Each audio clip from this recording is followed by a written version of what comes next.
Hey everyone, this is Mr. Jorgens. We're going to go ahead and start a new section today, which is section 4.1. So we're skipping a little bit here, and we're going to go into graphing linear equations. So we're going to be doing something a little bit different than what we've been doing, which has been solving equations. And we're going to get into graphing here. So let's go ahead and get started. First, let's go ahead and start with a review of how to plot points, because if we don't know how to plot points, then it's going to be really difficult to graph lines. So for some of you, you may not really need this, in which case just watch through it and get the review. But if you really need this, then make sure you focus on what we're doing here so that you know how to plot points. So we have this graph here, and you can see it's already labeled with numbers and everything for you, but it's not labeled in terms of the x direction and the y direction, or positives or negatives. So we have an x-axis and a y-axis. The x-axis is the axis that goes from left to right, and the side that's going to the right is positive.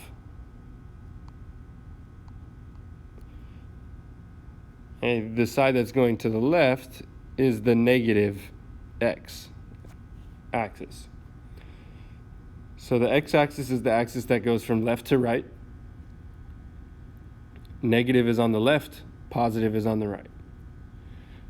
That means that the y-axis is the axis that goes top to bottom.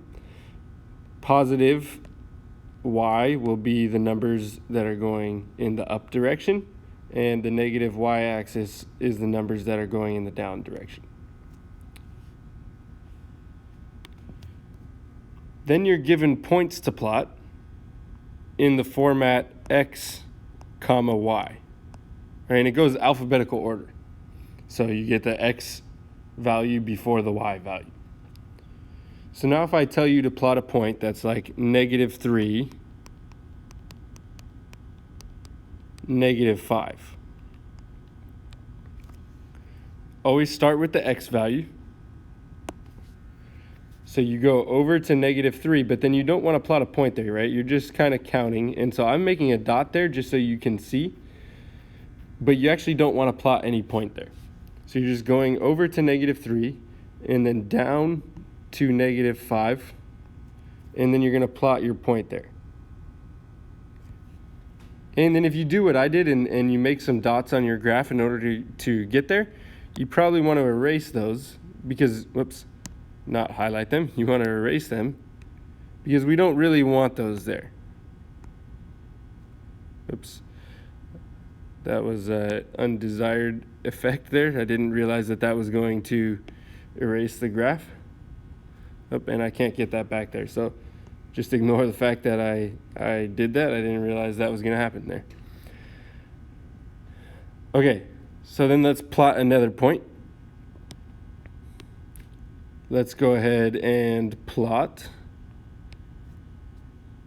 2, 3. So now both of these are positive, so I'm going to go to the right and up. And so I'm going to go over 1, 2. Let me use blue so you can see it better. Over to 2 and up to 3. Let's do one more. Let's do -4, +6. So to plot -4, +6, I would go to -4 on the x-axis and up to +6 on the y-axis, and I'd plot the point. So this is -4, 6. This one is 2, 3. And this one is -3, -5. So hopefully that gets you a good review on how to plot points. If you need a little more practice with that, you're going to want to come get extra help from me. Because in order to graph lines, you're going to need to be able to plot points. Okay, so let's go ahead and move forward to some examples about how to graph lines. Okay, we're going to go graph our first line here.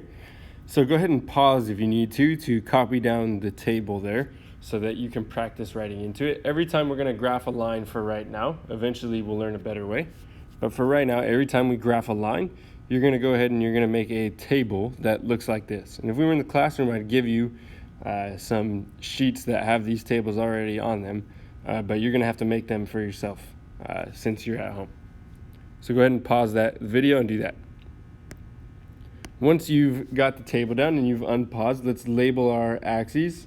So we have the positive x direction, the positive y direction, the negative x direction, and the negative y direction. That's going to remind us when we get these points where we need to plot the points. Then for our x values, if you don't know what to choose, -2, -1, 0, 1, and 2 is a good thing to choose. We usually want to plot about 5 points to make sure that they all fall on a line. And -2, -1, 0, 1, and 2 are like the standard for what we'll choose. So if you're stuck and you don't know what to use for your x values, use those ones. Then what you do here is you substitute in. So we're going to have y equals -2.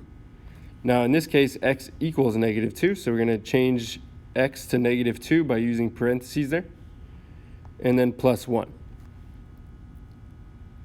Then you actually do the calculation, so you do -2 times -2, which is 4, and 4 plus 1 is 5, so I'll just write that here, 4 plus 1 equals 5. So then our x value, our ordered pair, xy, is going to be -2, 5. So we can go ahead and plot that point, -2, 5. So I've plotted my first point. Then I go to the second x value, and I'm going to have y equals -2 times -1 plus 1. That's going to give me 2 plus 1 equals 3. And so we're going to plot the point -1, 3. So I go over to -1, up to 3, and I plot that point.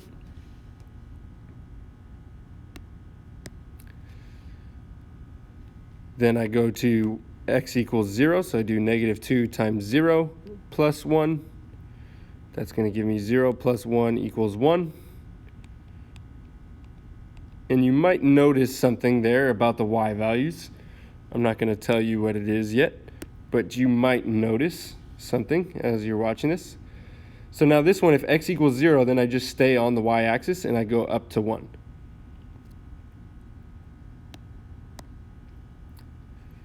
Then I do x equals 1, -2 times 1 plus 1. It's going to give me -2 plus 1, which equals -1. So the point is 1, -1. And I'm going to go ahead and plot that.